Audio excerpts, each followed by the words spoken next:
Hi graphic designers, gather around. Add your face on AI images with simple tools. First, open in your browser and search for bing.com. Click on Images. Click on Create. You will get this page and you type your prompt. Right here, you can change anything here.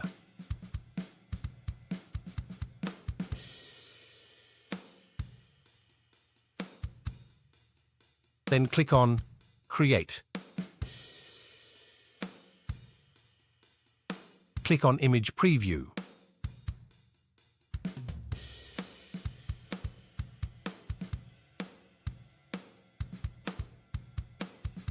I want to use this one now.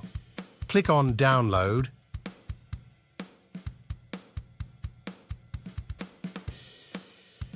And then open the website name Remark.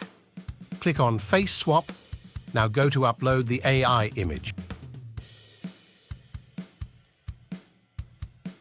And then upload the target face.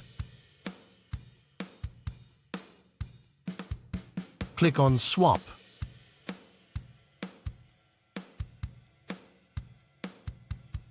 Click on the image to preview. Simply click on Download to save your image. Yes, you did it. Cool job. If you're interested in more tips and tricks, please subscribe my channel.